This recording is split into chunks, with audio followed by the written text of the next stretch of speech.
Hello YouTube, here we are with Johnny Santos, who played the Sprite deck. First place today, undefeated, locals. How many games did you drop? I think I dropped one duel today only. Yeah, Only one duel? Versus Joel, shout out in the round 3 versus MathMech. And what were your matchups? Matchups were round 1 Ichisu Tearlament, and round 2 Mirror, a Sprite, Melfi Sprite. Round 3 MathMech, and the final round 4 MathMech, but he bricked. It was unfortunate. He bricked, but yeah, MathMech back to back. Okay. Yeah. So, anything you want to say before we go into the deck performance? Shout out to everyone first, to the boys here at Rivals. Shout out to my other boys, Preston, Ivan, Jared, Luke, and all of them. Shout out to Matt and the channel, and shout out to Dan for everything at Locals. And shout out to the ones that were not here, Peter and Javi and them. But yeah, that's pretty much it. So before we get in, why Sprite? So I love the deck, number one. I think I absolutely love the deck. I've been playing it for like a couple formats. But also, there's a thrill that I like about certain decks when there's a new format and there's other new decks that are going to be like the top dogs. I like a little bit of the underdog in Yu-Gi-Oh! After a deck is not as good. So my theory was like, Sprite, right before the list, if it doesn't get hit too hard, the deck is still super relevant and still like 4 different builds with and I think that now because of we still have a lot of room to put hand traps, we can compete with any deck, even Super Samurai, Super Heavy, and then Purely, and it matches well because we can either OTK or we can go first and set up our board, and we have room for enough hand traps. So I think I just love it, and I want to see how much I can push until the list comes out and see how bad they hit it. But yeah, great. Yeah. Let's get into it. All right, so the staples for the engines, same. This is pretty standard. Obviously, 3 blue, 3 jet.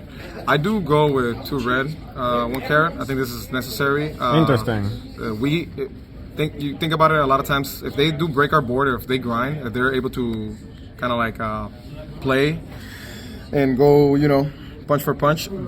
We need this second red. It comes up so much that I think it's a staple. So I think the only version that plays 1 for the most part is the Melfi, because you try to win the game with the FTK pretty much with your board, first turn board. So this is correct.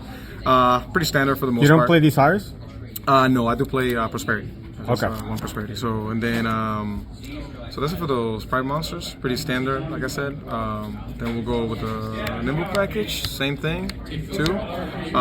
Nothing to say there. I do play Hyperia, and the reason why I play Hyperia is since I'm not playing Melfis on this one, I want another card that gets me cards that gets draw. It's a what about starter. The Ibli or the Scissors? Thought about Ibli. I definitely thought about Ibli, but the thing is right now, I personally don't love Ibli, and there was a few Sprite players running around this locals for the last couple of weeks and last month. So I'm like, Ibli's not great in the mirror.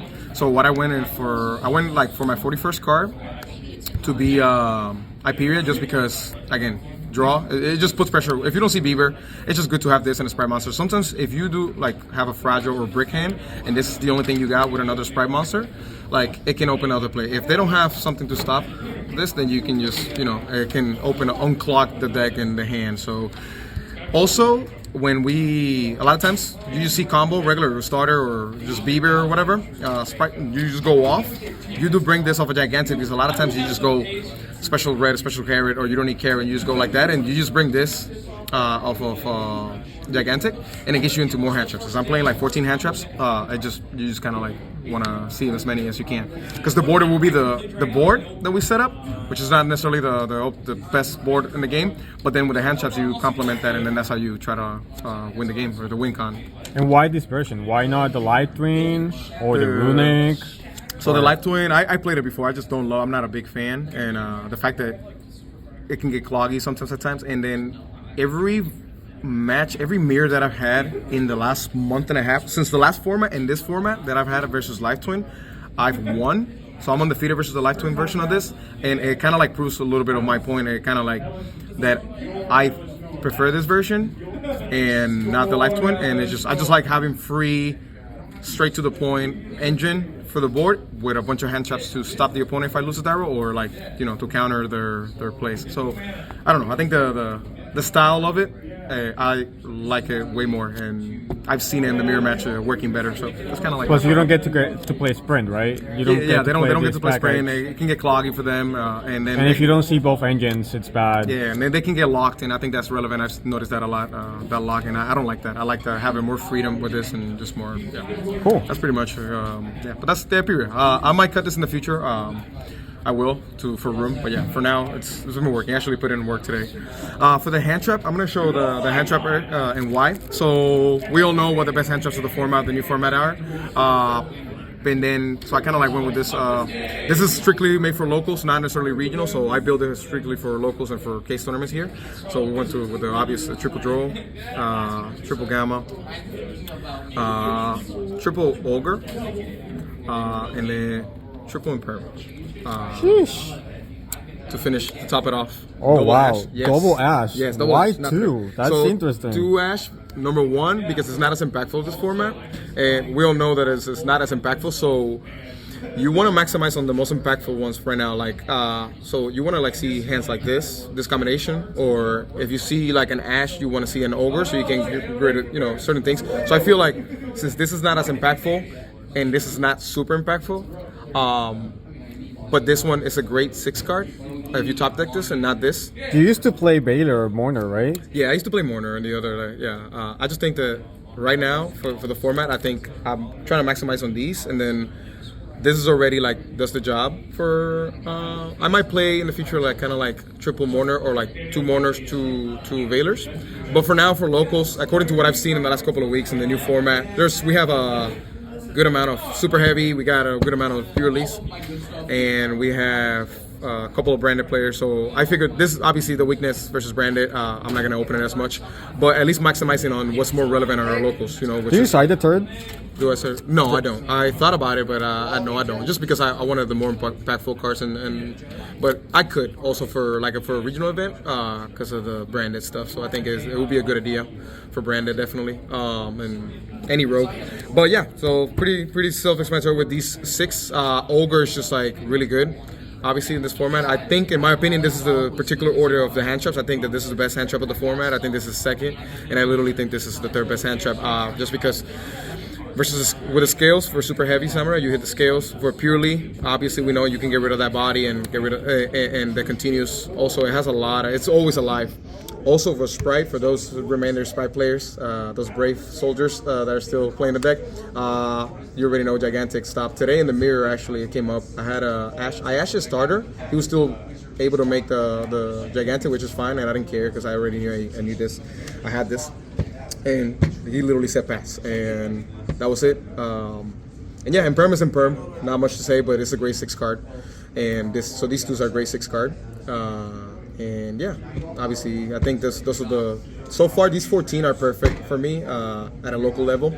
If we have regionals or YCS, I think obviously I might do some tweaking, but I think this is perfect. And okay, what else? I wouldn't change anything. So that's and then for the last 2 gold second cards, I do play 2 Fenrir's. Nice. I do play 2 Fenrir's just because the extra body comes up. Getting rid of the body, that's why I like the thing with Ogre and Fenrir's. It's amazing, and Gamma, is the getting rid of the bodies. So I think it's so for Mathmech versus Mathmech is so relevant because sorry about that, because they need those bodies, and I think like Ogre and Fenrir getting rid of the bodies makes it way more relevant. And I feel like same thing with this. So if I start, the only issue with this right now is since everybody's has draw in their main inside. Sometimes there's it can clash a little bit with my starter draw face starter. So sometimes I just go here and then just add another Fenrir, but it just makes another body. So pretty much it. Get rid of bodies is what the rest is standard for spells. This and then for the Sprite stuff, this is pseudo starter, so I'm not playing 3 because of room. I would like to play 3, but yeah, pretty much self-explanatory. This trap card is still so impactful in the game. This is the MVP of the deck. Every duel, every match, you go through it. It doesn't matter if you win the die roll or not. OTK, everybody, you go. There's so many plays. Yeah. Even when you don't think you might have game, you might have game with that. And then for the spells, remainder spells of the deck, one, just because I'm afraid they might get hit. So I bought one and didn't commit to two, but I will play two. If it doesn't get hit on the new list, I think I will play two. I will play two and keep the deck at 41, and then just do tactics and then the callback just because it's back to being great again. So 41 main deck. Yes. Actually, 42 for today. I did bump it up to 42. I did do 42. But yeah, but 41st is going to be the goal.